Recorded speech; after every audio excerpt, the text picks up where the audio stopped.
Hey everybody, welcome back to my channel. My name is Leah Catherine, this is Lacey's Movies, and we are back with the next episode of Young Justice, Calder Edition.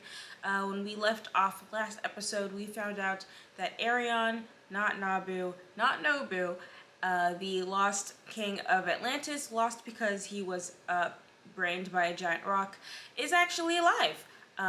So we have our second undead person in the show.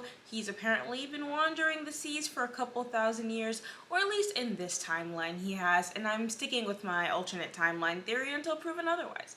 So I feel like this episode's going to be very heavy on Arion's backstory, where he's been, what he's been up to, how he has failed Atlantis, yada yada yada, and very minimally focusing on Calder because that's just the way of the world, the way of water, one might say.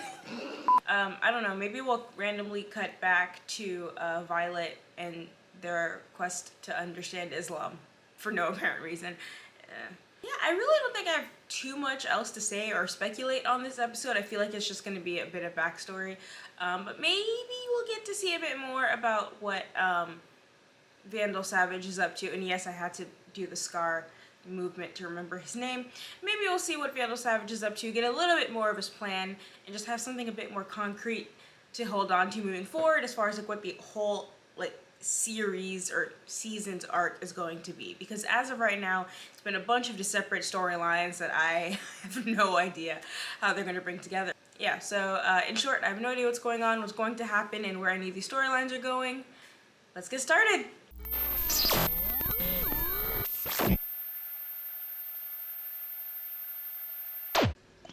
Forager is very happy to welcome Baby to our... I forgot!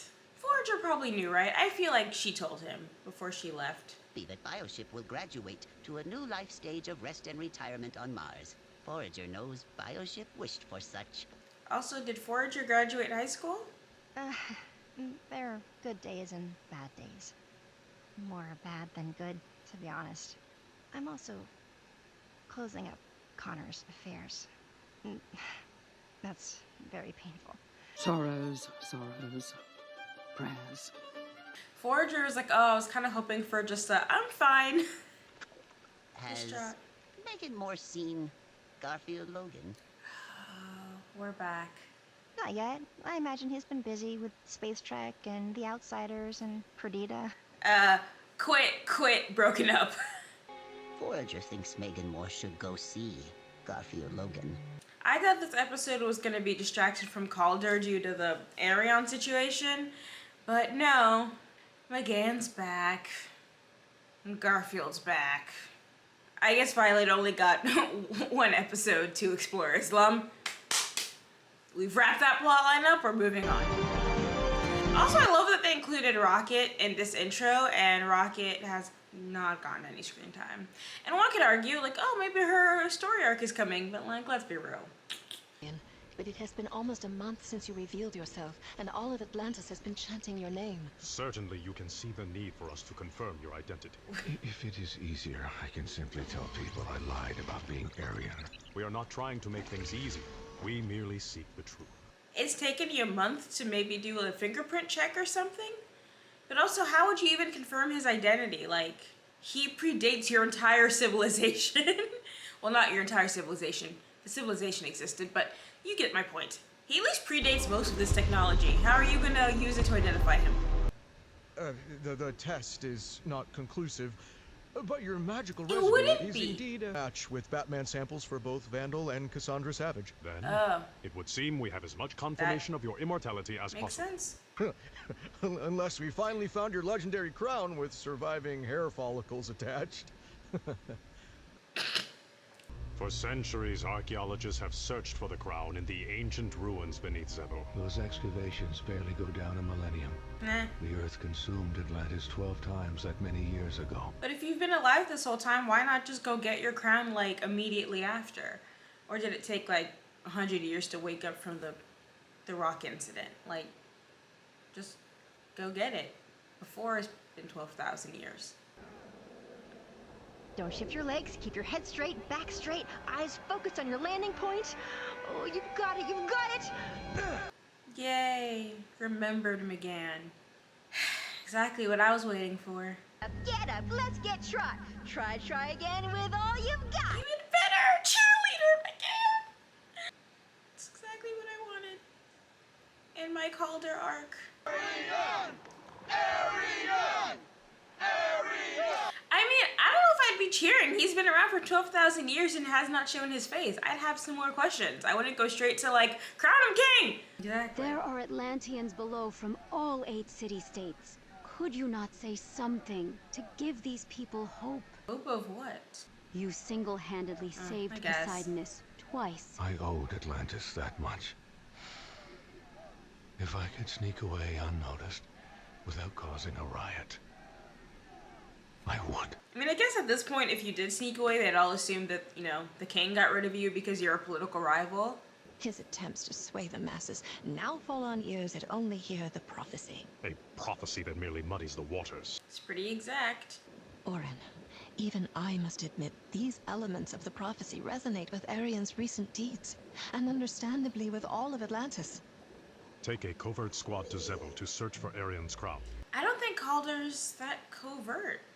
This may contain the ruins of Like, ancient obviously Atlantis of he's which Arion trained has as a spoken. covert operative, but he is also, like, Aquaman. Send that whale guy. No one would suspect him. We must prove or disprove this prophecy. How do you disprove a Alex. prophecy? All of the recent deeds line up with things that he's done, but how do you prove that, like, the prophecy is inherently wrong or right? That he's not the chosen one, the chosen king, the whatever. We interrupt this program for an important announcement. You're suffering from depression, maybe post-traumatic stress disorder. You have all the classic symptoms. Let me guess. Sleeplessness, self-medication, withdrawal from normal activities, And Hedonia. pushing loved ones away. Yes, you're... I've been here before, right? When Mom died, when Rita died, Chief, Negative Woman, Tula, Jason, Ted, Wally. I survived it all. Sorrows, prayers. Now, when you say it like that, it gets real sad. It's clearly different this time. Don't forget, I was there, Gar, through all of it. I've seen how strong you are. But everyone has a breaking point. No one knows what I need better than I do. So just leave me alone. This isn't an inherently bad arc. I just don't understand why every other character allegedly gets their own. Gar's just gets to be in between everyone else's, and really, his has way more emotional heft than Calder's, than Zatanna's, the main characters of the last several episodes. Like, they put way more effort into making Gar fully realized, fleshed out, and, like, emotionally three-dimensional. The other people didn't get that, and I don't like that. You said you would take a break after Orm was captured. Well, he was captured weeks ago, and you have not slowed down. Let someone else take this mission. I cannot. The king has entrusted it to me. Gotta put your PTO time in, bro. May I come? I am sorry, Delphis, and you are not trained for such things. If you need anything, call my parents. What if you need something, Calderon? Thank you. Exactly. I still feel like we're heading towards another throuple, and I'm not mad about it. It's a long way to jump. Come on, jumping's totally your thing. You can do this with your eyes closed. But like, don't close your eyes for real, because you might miss and fall forever through a terrifying abyss. I might miss anyway.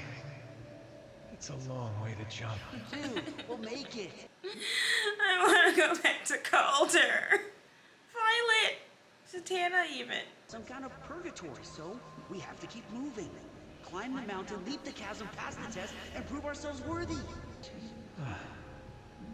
It's a long way to jump. Is there an echo in here? Jesus Christ. It always will be. But we can do it. This is a good moment for a leap of faith from Spider-Verse insert, but I don't even think they deserve it. Also, who says there's gravity in this infinite void? Just believe there isn't, since that's how this universe works. I'm here to talk about the past. Did Vandal Savage turn you, or did you hate me from the moment we met? Please, Orin, you had me in this cell for 6 years. You came to visit me 16 times. Haven't we covered all this? 16 times in 6 years? You weren't trying that hard, bro. Find DNA on this and run tests. You want me to run tests on your brother? I want you to run tests to see if he is my brother. Now I must go. Okay, I'm gonna be a little sad though, because if it isn't him, it is just a dupe in some way. That means my timeline theory is probably not gonna happen. And I was like really confident about that one. All right, let's get this over with. Who's first? The world was not cool with us metas before the outsiders. You pulled the outsiders together. Yes, togetherness. Symbiosis, right? Key point here. Like, look at Windfall, and even Livewire. They're with the outsiders now, because you inspired them. Inspired, yes! There's several echoes in this episode. Symbiosis. Nice routine. Now take it on the road. Next. You can't talk to my guys that way. Especially because they're our guys. I know you know better because you taught me. We've got encouragement. We've got angry.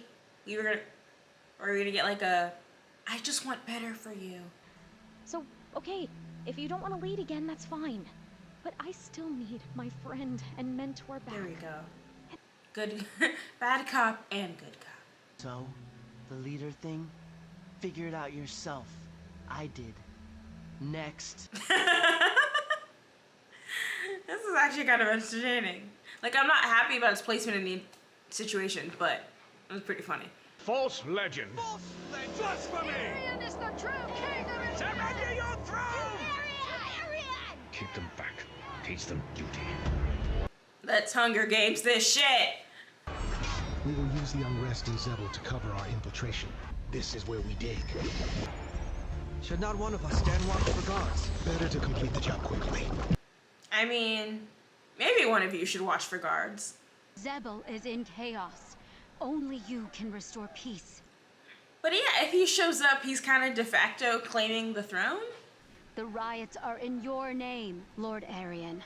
Our absent king left orders for you to remain here, but I can sneak you out. I feel like I'd be side-eyeing her a little bit, because like, why do you want me to go to Zebel so badly, specifically the nation-state that wants to crown me king? Your authority means nothing here. My loyal subjects may disagree. Really, Majeste, you have nothing to fear from lemon sharks. Save their teeth. Danuth. We were doing 50 on like a solid, intimidating walk-in. You lost me a little on that last line. From me, from Rita, from Megan. And because of that, you never lost your optimism. And then our little Doom Patrol had to go and make the ultimate sacrifice. Because that's what us heroes do, right? Then they found my friggin' head at the bottom of that river and woke me up. My only thought was that I should have died too. And again, you were there. Shared grief. Would never have abandoned his friends, his family, or the world like you're doing now. I feel like they could have put him in a better robot at this point. Technology has advanced. You came back from the dead to give that speech? Next. You having a good time? I am, actually. Easier and more fun than actually dealing with your problems, than actually facing your grief. But you're not the only one. Oh, a grief off. Fun. Help you if you withdraw from everyone you care about. You can't help me either. I need you, Gar. I know I'm being horrifically callous, but, you know, gotta get your fun somewhere. I don't want to be needed. I can't take being needed anymore. So stop telling me how to fix myself. I'm doing this my way, alone. Oh, intervention over. Also, I mean, he's not wrong. So unless you're prepared to permanently leave the team, the Justice League, and the Outsiders, you have to attend one therapy session with Black Canary. Pass. Oh, no, looks like that's enough. He doesn't want to permanently leave. All right, Connell. On your feet. Time to make your next jump. Easy for you to say. You can fly. How do you even get tired? You don't have a physical form. But it's hopeless. Come on, I'll go first. Unexpected.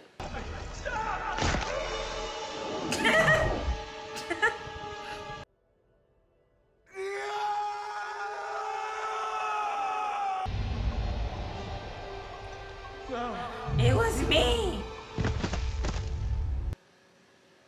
was weird. So is that what Phantom Girl's been going through this whole time? Like, she's just been, like, in a series of nightmare memories of, like, her worst devised situation? This way! Over here!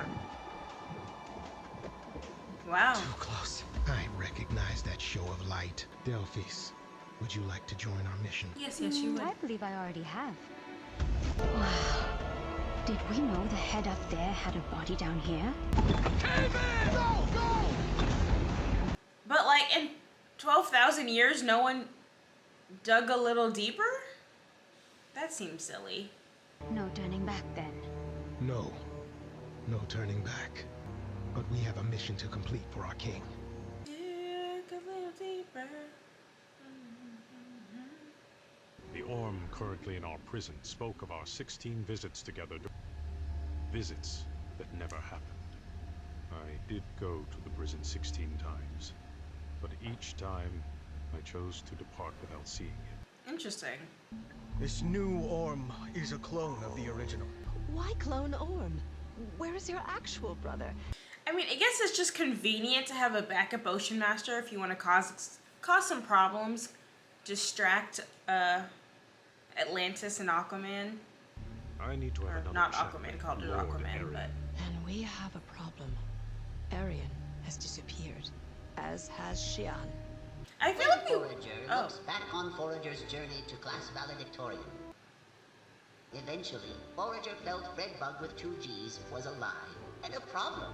But problems can be lessons, and this lesson taught Forager that Fredbug with 2 G's was actually Forager's pupa stage, readying Forager to metamorphosize into a new bug with 1 G. Bug with 1 G! I love Forager. Though he says Forager so many times. Learn from Forager's lesson of G's, both 2 and 1. Stand up, stand out, metamorphosize, and forage the future!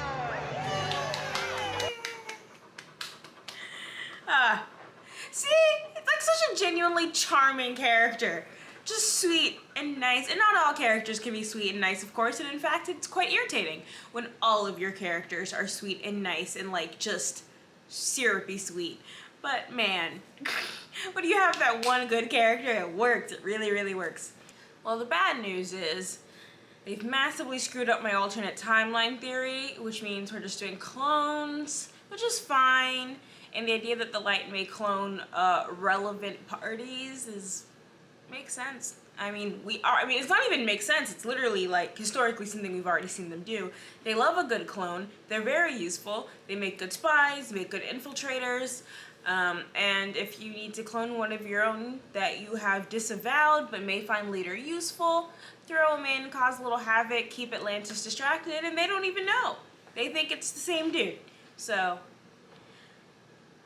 like in hindsight, I'm like, yeah, I should have figured it was a clone. We already have so many clones. But I just got really excited about my timeline idea with the time travel aspect, so I guess I was wrong, and that's fine. Surprisingly, we did not spend a lot of time with Arion and figuring out where he's been, what he's been up to, why he hasn't been seen by anyone, why he hasn't claimed the throne. Like, pretty much anything I expected from this episode. I expected this to be all backstory. Because, of course, the reason that it wasn't is that it was the return of Garfield and McGann.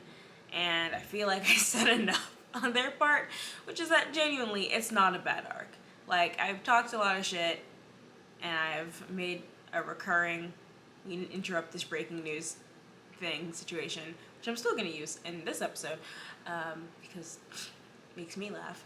But on its own, it's a solid arc. All of the Gar appearances, they have like 3 full episodes that they could have just devoted to Gar. If you're going to have a series of arcs of all your main characters, then just do it.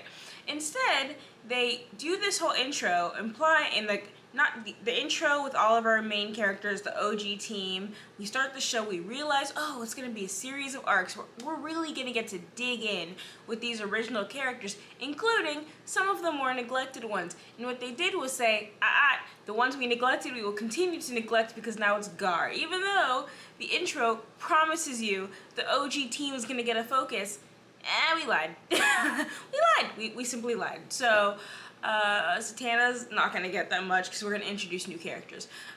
Calder's not gonna get that much because when has he ever? In fact, let's focus on McGann. She's back now. Gar's back now. Time for an intervention. It's just like... frustrating. They could have just given Gar his own little 3 episodes, and it would have been a perfect tie-in. We get to deal with his grief, get to deal with McGann's grief, and then we move on to the more plot-relevant things, okay? Because their grief isn't plot-relevant. Character development-wise, yes. But if you want me to know, like, ooh, the bad guys are cloning people for nefarious purposes, that is a plot-relevant thing that is being given to us through the Calder arc, except we're not spending a lot of time on that because we're back to Gar and his personal emotional development. We're winding down, man. There are not that many episodes left of the season, and season 5 is in the wind. It's a wish and a prayer, so I just don't like it. God. I mean, how many times can I say the same thing? I feel like you guys must be bored, but I just always want to add all these addendums because I'm like, I never want to be quoted as saying, ah, man, there was too much character development. There was too much focus on their emotions, and like, that's crazy, and I would not say that. But the timing of it, the placement within the story, not a fan. But I am a fan of Delphise. I like her. She's cute, she's fun. I think her character design is amazing. If I could body paint it all, I would love to go as her for Halloween. I think it's because she gives me not Chell, oh my gosh, Kita vibes from Atlantis. Same vibe, I like that a lot. Forager graduated high school, which is fun, genuinely. It was really cute, and it was a nice speech. But also, we haven't seen Forager all season. I mean, no, we saw him, like, I think the first episode, second episode, maybe just the first episode. So it's like, oh, look, Forager graduated high school. Okay. When we were kind of focused on the team as a team and we checked in with them as a team, then yeah, I want to see them all graduate high school. But when it's like, oh, all of these post-credit scenes mean something, when so little of the main storyline is devoted to like, what are the bad guys doing, what's Vandal up to, what's going on, and then you take one of these opportunities to go into that and instead show Fred graduating high school,